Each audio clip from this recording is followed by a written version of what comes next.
Magda Laura, ¿cómo estás? ¿Magda o Laura? ¿O Magda Laura? Me dicen Magda, por lo Ah, demás. bueno, Ajá, perfecto. sí. Bienvenida, Magda. Gracias, consejero.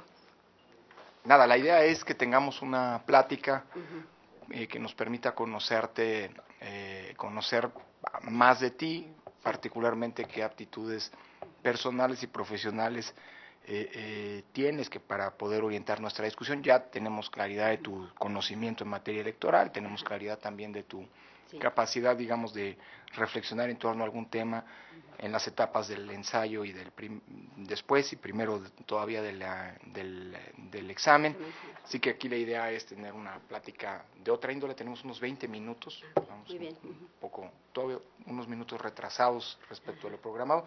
Sí. No sé, Pamela, si quieres arrancar. Gracias. Te presento a la consejera Pamela San Martín y al consejero Arturo Sánchez, que somos los encargados junto con Lo dice con mucho cariño, no te preocupes. Con todo el cariño. Gracias. Magda, buenas tardes ya. Buenas tardes. Veo aquí, y dime si estoy en un error, que prácticamente todo tu desarrollo es en la academia. Ha sido en la academia en los últimos años, así es. Y, digamos, has estado con nosotros como consejera local, tanto en el 11-12 como en esta elección. Participaste también en el instituto local en el 2010, según veo aquí. Sí, y de hecho, es. fuiste antes consejera distrital también, con nosotros. En el 6º distrito. A ver, veo que has estado, sí, vinculada con nosotros en varias ocasiones, pero, insisto, lo que veo aquí es un desarrollo en la academia. Y ahora pasar a tiempo completo en el mundo administrativo electoral. Ajá. A ver, bueno, solamente si pretendes ser consejera presidenta, entonces sí tengo un problema serio. No hay problema. Sí. No, a ver, aquí es... ¿Por qué ahorita la intención de pasar al mundo electoral de tiempo completo? Sí. Bueno, el derecho electoral es algo que a mí me apasiona mucho. Yo digo que yo soy licenciada en Derecho de profesión, maestra por vocación y he sido consejera electoral por convicción, porque realmente yo creo en la democracia, creo en el derecho electoral. Entonces, como usted bien dice, consejera, yo ya he realizado una carrera muy larga dentro de la academia. Tengo más de 20 años de dedicarme precisamente al medio académico. Pero me interesa mucho el derecho electoral. Yo empecé en el derecho electoral porque en una ocasión la universidad donde yo laboraba me pidió que hubo un cambio en planes y programas de estudio y me pidieron que elaborara a mí el programa de derecho electoral. Yo en aquel tiempo pues daba derecho constitucional, garantías individuales, teoría del Estado, todas esas materias. Entonces ellos me pidieron que elaborara el programa de derecho electoral y pues lo que hice fue acudir al distrito ahí en el Mante, en el 6º distrito, para solicitar información. Me prestaron varios manuales y me prestaron mucho material bibliográfico y a partir de ahí yo elaboré el programa en derecho electoral y posteriormente pues tuve la posibilidad de dar la materia de derecho electoral en la universidad. Y ya después surgió la convocatoria para ser consejero electoral en el 2005, en la elección de 2005-2006, y pues acudí a la convocatoria y tuve la suerte de quedar como consejera electoral, que para mí ha sido una experiencia maravillosa porque yo pienso que el derecho electoral realmente se aprende en los consejos distritales, porque ahí es donde llevamos a cabo toda la práctica y ahí es donde se maneja precisamente la esencia del derecho electoral. Y ahorita pues yo estaría dispuesta a dejar por un tiempo la academia y dedicarme por completo al área electoral, si fuera nombrada consejera electoral. En eso mismo te pediría que me abordes un poquito más en un tema. Sí. A ver, tú la experiencia que fuiste adquiriendo, digamos, en la materia electoral con nosotros, efectivamente lo señalas bien, fue como consejera distrital primero, que es donde se realizan un conjunto de actividades muy grandes de la organización del proceso. Y ahorita tú estás aspirando a dirigir el OPLE, pero la mayoría de las cosas que se hacían en el Consejo Distrital son actividades que no le van a tocar al OPLE, porque le tocan al INE. Sí. ¿Cuáles son las partes que te interesan a ti de las atribuciones qué actividades realizar dentro de las atribuciones del OPLE y qué habilidades tienes tú para esas actividades. Pues algo que me interesa mucho en cuanto al OPLE sería lo referente a la capacitación electoral. Como usted bien dice, consejera, pues dentro de los consejos locales electorales no se acostumbra a que se lleve a cabo ese tipo de actividades. Por ejemplo, como todos sabemos, hay convenios desde el 2007 entre el IFE y los consejos locales, donde ellos proporcionaban a los consejos locales cuestiones como la lista nominal y como la ubicación de las casillas. Pero yo considero que se puede hacer una gran labor dentro del consejo local, estatal, mediante, como le decía, acciones referente a la designación de quienes van a ser los consejeros electorales distritales y municipales, que esa es una atribución pues que le corresponde a los consejeros generales del instituto, y buscar a las personas que reúnan el perfil y que reúnan las características más adecuadas para poder ejercer ese cargo, que anteriormente pues no considero que no se llevaba a cabo de esa manera. Y también lo referente a la capacitación electoral, sabemos que un punto en el que últimamente, o al menos en los procesos electorales donde a mí me ha tocado participar, pues se ha cuestionado muchísimo, es en cuanto a si el funcionario de casilla está o no está bien capacitado. Entonces esa es una área donde hay que poner muchísima atención, porque se tiene que llevar a cabo la capacitación realmente como debe Pero ser. Esa atribución es nuestra, Magda. Sí, claro, yo sé que es de ustedes y yo sé que el INE tiene precisamente esas reglas y esos lineamientos que tiene que va a ejercer, ¿verdad?, en los institutos locales electorales. Pero creo que sí podría haber alguna injerencia por parte de los institutos locales en una situación como esta, de la capacitación de las personas. Sí. A ver, Magda, sí. ¿Qué tipo de trabajo académico desempeñas? ¿Eres catedrática? ¿Qué materias? ¿Cuáles son? Soy catedrática actualmente en materias de Derecho. Actualmente estoy impartiendo la materia de teoría del Estado y la materia también de interpretación jurídica. ¿En la universidad allá? En la UNIDEP, Universidad de Desarrollo Profesional, ahí en Ciudad Mante. Yo vivo en Ciudad Mante. Ahí vivo yo y ahí estoy impartiendo estas materias. Durante mucho tiempo pues impartí otras materias como Derecho Constitucional. He tenido la fortuna también de impartir materias como las de Valores, por mi perfil académico también. Que son materias que me interesan mucho y que me importan mucho, ¿verdad? Ahí veíamos cuestiones como los valores democráticos, valores políticos y todo eso, y son cuestiones que también a mí, en lo personal, me interesan mucho y me han enriquecido mucho en mi vida personal y en mi vida profesional también.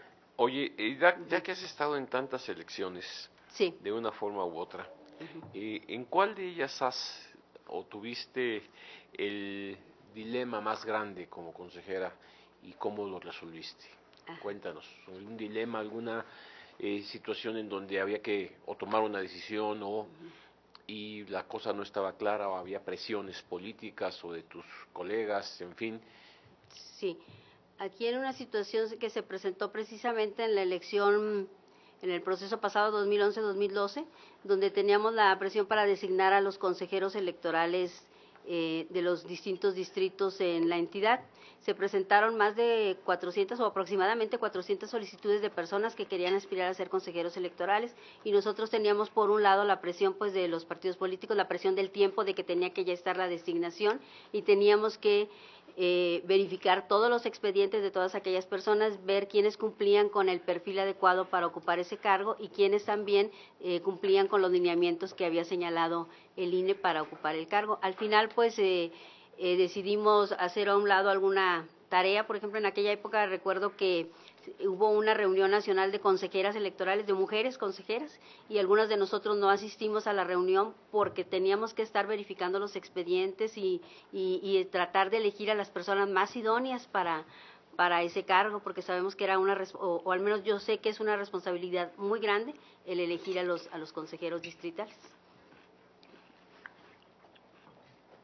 ¿Cuál fue tu papel en ese, nada más participar en todo el proceso? participé en todo el proceso y también pues como todos hicimos algunas propuestas de personas que considerábamos idóneas para el cargo. Sobre todo, como les decía, en el Consejo Local de Tamaulipas es un consejo muy plural, habemos personas del Mante, por ejemplo, yo que iba del Mante, había una persona también de Reynosa, había otra persona de Tampico y algunos de Ciudad Victoria. Entonces nosotros repartimos el trabajo y viendo que nosotros conocíamos a las personas de los municipios donde radicábamos, pues de esa manera cada quien aportó un poco para poder conformar todos los consejos distritales, que Oye, son 8 en Tamaulipas. De diferentes regiones del estado, ¿no era difícil construir acuerdos? O cuéntanos alguna vez que haya sido difícil construir. Pues a veces sí era difícil construir acuerdos, incluso en esa experiencia que les estoy comentando de la elección de los consejeros distritales, pues sí fue difícil la construcción de acuerdos, porque pues habíamos algunos que estábamos a favor de eso y había otros que traían ellos ya otra lista aparte y que decían, no, pues nosotros queremos que sean estas otras personas, pero pues siempre hay la posibilidad de llegar a un consenso, de platicarlo entre todos, de llegar a un acuerdo, de trabajar en equipo y de trabajar por el bien del instituto. Yo soy una persona 100% institucional, yo me debo al instituto para el cual trabajo, soy leal al instituto para el cual trabajo y de esa manera trato de sacar todo el trabajo que se necesite en ese momento. ¿Verdad? De nuevo, en esta experiencia como consejera o eventualmente, digamos, en las propias universidades, en los centros de educación donde has impartido clase, ¿ha habido algún caso en el que te has visto sometida a algún tipo de presión que tú consideres indebida y que hayas tenido que digamos que rechazar a alguien que haya digamos que haya pretendido incidir en tus decisiones, en tus acciones en algún momento? Pues sí, podría relatar la experiencia de cuando fui consejera municipal en el 2010. En esa época se instaló detectamos nosotros que se había instalado una casilla en un domicilio particular de una familia que tenía cierta afiliación partidista. Entonces, en ese tiempo, pues a mí me tocó darlo a conocer al consejo y pedir que se reubicara esa casilla, y pues tenía la presión de los demás consejeros, de los representantes de los partidos políticos, pero siempre yo considero que hablando ¿Presión en qué sentido? ¿Que no querían que se modificara? Que no querían que se modificara, que decían que no era importante eso, incluso era en una cochera de esta familia, ¿verdad? Entonces decían que no era importante, pero yo aquí lo que veía que tenía que prevalecer pues era precisamente la libertad que tiene el elector de poder sufragar su voto de manera libre y secreta, y para mí eso era muy importante en esa época. Claro. Y al final pues llegamos a un consenso, se reubicó la casilla, nada más se sacó de la cochera y se puso en otro lado, pero ya la reubicamos, ¿verdad? Y ya no hubo más problema. Supongo que como académica, sí, ahí están todas las materias sí, que has impartido, varias de ellas están vinculadas con la cuestión precisamente electoral. Supongo que en esas materias también das un seguimiento, aunque algunas son más teóricas, sí, pues del trabajo del IFE, ahora del INE, aprovechando tu experiencia como consejera, o incluso del Instituto Electoral sí, del Estado. ¿Cuáles, desde tu punto de vista, son los principales problemas que enfrenta el Instituto Estatal Electoral? Tomando en cuenta sobre todo que la reforma sí, del año pasado tiene un propósito claro y preciso de fortalecer sí, a los órganos locales en términos de su autonomía y en consecuencia de su independencia, en fin. sí. ¿Cuáles son, a tu juicio, pues los elementos más delicados, pues? Sí.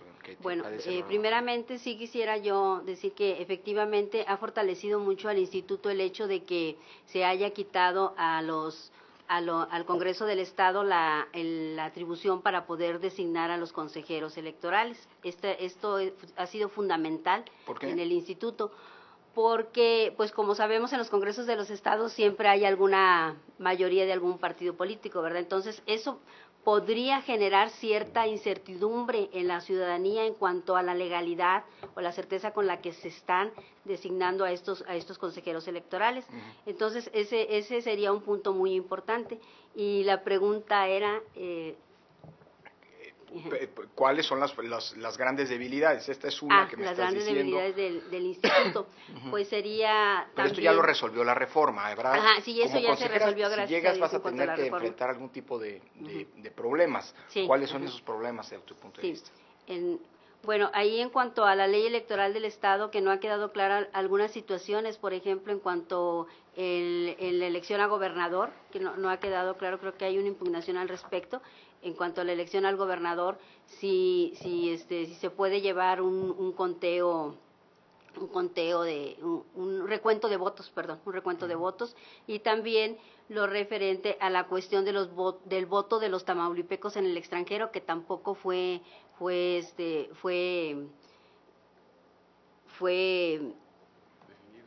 atendida por la reforma electoral, así es. Sí. Pero centrándonos, y eso tiene que ver con las normas que eventualmente tendrías que operar, con el funcionamiento del instituto. Es decir, ya mencionabas, por ejemplo, que crees una buena cosa que el nombramiento lo hagamos nosotros y no el Congreso. ¿Qué otro problema le ves al instituto? Bueno, aquí otro problema que yo podría mencionar también, pues es el respecto a la estructura del instituto. Yo pienso que se debe de hacer un análisis sobre los puestos que actualmente están dentro del instituto, y si hay que llevar a cabo una reestructuración de puestos, pues hay que llevarla a cabo.